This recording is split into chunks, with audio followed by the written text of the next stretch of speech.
News master دیکھنے والے تمام تر سامعین کو میری طرف سے محبت بھرا سلام۔ آپ دیکھ رہے ہیں پروگرام عوامی نظریہ قمر گل کے ساتھ۔ جس طرح روزانہ کی بنیاد پر ہم ایک شخصیت کے ساتھ ملتے ہیں اور اس سے بات چیت کرتے ہیں، اسی طرح آج ہمارے درمیان سیالکوٹ کی جانی مانی شخصیت جو کسی تعارف کے محتاج نہیں، جناب چیئرمین پاکستان مسیحی تحریک بیداری ڈاکٹر عادل گوری صاحب ہمارے درمیان موجود ہیں۔ تو آج ہم ان سے بات چیت کریں گے اقلیتوں کے حوالے سے۔ تو ڈاکٹر صاحب آپ کو خوش آمدید، ویلکم کہتے ہیں اس پروگرام میں۔ تو آج میں آپ سے ایک چھوٹا سا کویسچن کرنا چاہوں گا کہ 1906 عیسوی سے جو مسیحی ہیں اور جو 2022 تک جو مسیحی ہیں ان میں کیا فرق نظر آتا ہے؟ بہت شکریہ قمر صاحب، آپ نے بہت خوبصورت سوال کیا ہے۔ میں یہ سمجھتا ہوں کہ جہاں پہ ہم کو چھوڑا گیا تھا ہم آج تک بھی وہی کھڑے ہیں، ہم نہ آگے بڑھے ہیں نہ ہم نے پیچھے مڑ کر دیکھا ہے۔ میں دیکھتا ہوں کہ جب تحریک پاکستان کا دور تھا اس وقت میں ہمارے جو سیاستدان تھے، جو کردار وہ اس وقت ادا کر رہے تھے وہی کردار ہمارے آج کے سیاستدان بھی ادا کر رہے ہیں۔ تو میں سمجھتا ہوں کہ اس طویل عرصے میں میری قوم نے نہ کچھ سیکھا ہے، نہ سیکھنے کی کوشش کی ہے، نہ ہی کسی نے ان کو سکھانے کی کوشش کی ہے۔ تو میں تو یہ بھی کہہ سکتا ہوں کہ اگر آج بھی ہم میں سوچ پیدا نہ ہوئی، آج بھی ہم ایک نظریہ لے کر نہ اٹھے، تو آنے والے سالوں میں بھی ہمارے ساتھ ایسا ہی ہوگا۔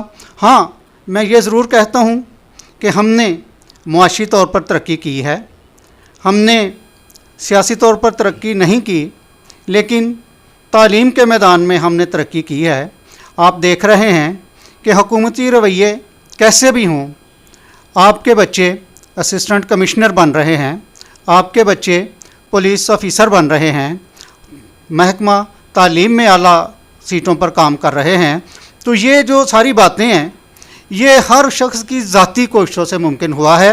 میں اگر کہوں کہ چرچ لیڈرشپ نے کسی کو اسسٹنٹ کمشنر بننے کے لیے کوئی معاونت کی ہے تو وہ غلط ہے۔ میں کہوں کہ کسی سیاستدان نے کسی بچے کی ایسی مدد کی ہے کہ اس کی وجہ سے وہ اس سٹیٹس پر آیا ہے، تو ایسا سٹیٹس دینے میں کسی کا کوئی کردار نہیں، یہ لوگوں کی ذاتی کاوشوں سے ممکن ہوا ہے۔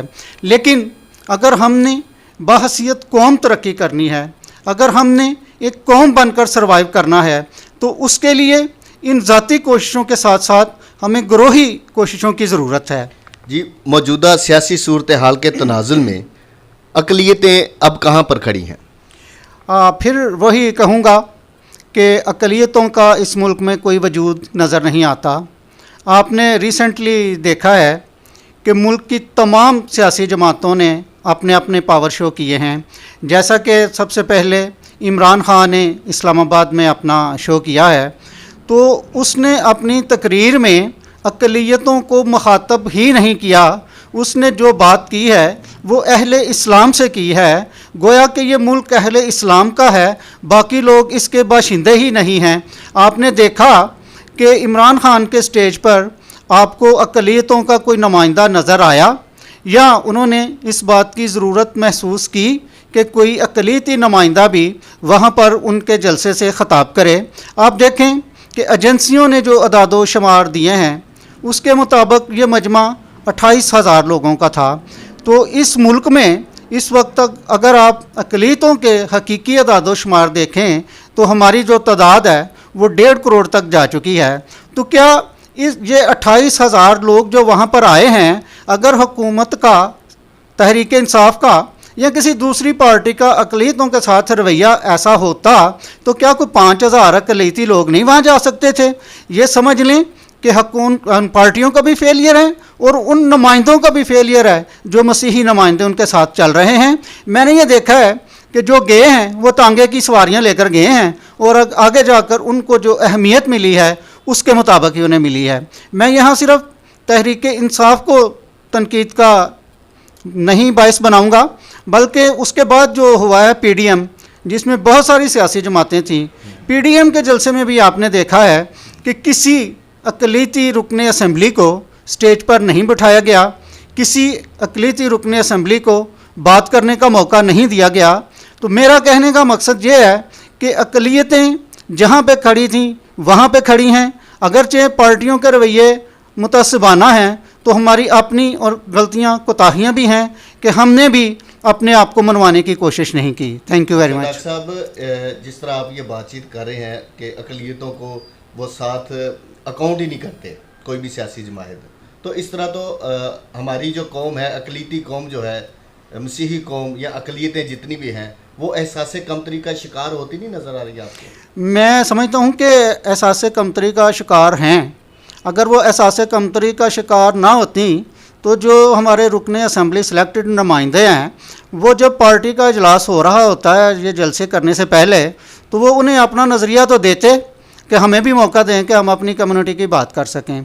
मैं एक मुख्तसर सी बात आपको ये बताना चाहता हूँ जो मेरा ज़ाती ख़्याल है, गलत भी हो सकता है, कि हर कौम जब इकट्ठी होती है तो उसके मसाइल हल होते हैं। क्या में पाकिस्तान से पहले मुसलमान हालात ज़्यादा थे और पाकिस्तान के जो बानी हैं वो ख़ुद भी एक गैर मुस्लिम जमात कांग्रेस में शामिल थे, लेकिन जब वो कांग्रेस में गए तो उन्हें इस बात की समझ आई कि जो कांग्रेस है वो सिर्फ़ हिंदुओं के मफादात का काम करती है, और इसी तरह ये जो जितनी सारी जमातें हैं ये अक्सरियत के मफादात के लिए काम करती हैं, अक़लियत उनके पेश नज़र नहीं है। अगर हम चाहते हैं कि मसीहियों की पाकिस्तान में एक पहचान हो, उनकी एक ताकत हो, उनके मसाइल हल हों, तो उनको भी एक अपनी सियासी पार्टी मुल्की सतह की बनानी होगी। जैसा कि आपने देखा कि जब मुस्लिम लीग बनी क़याम पाकिस्तान से पहले, तो उनका ये नारा था कि मुस्लिम है तो मुस्लिम लीग में आ, यानी वो समझते थे कि मुस्लिम लीग ही मुसलमानों के मसाइल हल कर सकती है। तो मैं ये समझता हूँ कि अगर हमने अपने मसाइल हल करने हैं तो हमें भी कौमी सतह की एक मसीही सियासी पार्टी की ज़रूरत है। अच्छा डॉक्टर साहब, यहाँ पर एक और बात आपसे करते चले कि आपने इसी के मद्देनज़र एक मसीही तहरीक की बेदारी आपने वो जमात शुरू की है, तो उसके क्या मकासद है, क्यों ये आपने पेन ली और इसको क्यों शुरू किया आपने, इसके मकासद क्या है? बहुत खूबसूरत सवाल किया है आपने कि तहरीक बेदारी की ज़रूरत क्यों पेश आई। क्योंकि पिछले 74 सालों में बहुत सारी सियासी जमातें बनी हैं और वक्त के साथ ख़त्म भी हो गई हैं। हमारे यहाँ रिवाज ये रहा है कि जो लोग असम्बलियों में आते हैं वो अपनी एक एक सियासी पार्टी बनाते थे, और जब उनका इक़्तिदार ख़त्म होता था तो उसके साथ ही उनकी पार्टी ख़त्म हो जाती थी, क्योंकि उनके पास नज़रिया नहीं होता था, इक़्तिदार होता था। तो मैंने देखा है कि 74 सालों में जो मसाइल दरपेश थे वो आज भी दरपेश हैं। तो मेरे अंदर ये जज्बा पैदा हुआ कि मैं एक ऐसी कौमी सतह की जमात बनाऊं जिसका एक बाकायदा मंशूर हो। जो मंशूर मैंने दिया है वो 11 नुकात पर मुश्तमिल है। अगर मैं वो तफसील से बयान कर सकूं तो शायद आपके शो का इतना टाइम नहीं है, फिर किसी वक्त बयान करूंगा। लेकिन मैं जो 1 पॉइंट एजेंडा लेकर काम कर रहा हूं वो ये है कि मुझे मसीही कौम को एक प्लेटफार्म पे मुत्तहिद करना है। जब तक हम मुत्तहिद नहीं होंगे हमारे मसाइल हल नहीं होंगे, और जब तक हम मुत्तहिद नहीं होंगे जमात का मंशूर भी पूरा नहीं कर सकेंगे। इसलिए सबसे ज़रूरी मेरा जो पैगाम है वो ये है कि हम सब मसीही तहरीक बेदारी के प्लेटफार्म पर एक नेशनल सतह की जमात बनकर उभरें। जी, तो ये थे डॉक्टर आदिल गौरी साहब, चेयरमैन मसीही तहरीक बेदारी, और ये अपनी कौम को मुत्तहिद करना चाहते हैं, एक प्लेटफार्म पर लेकर आना चाहते हैं। तो इसी के साथ आज का हमारा प्रोग्राम इख्तिताम पजीर होता है। तो अगले प्रोग्राम में मिलते हैं, तब तक के लिए खुदा हाफिज़।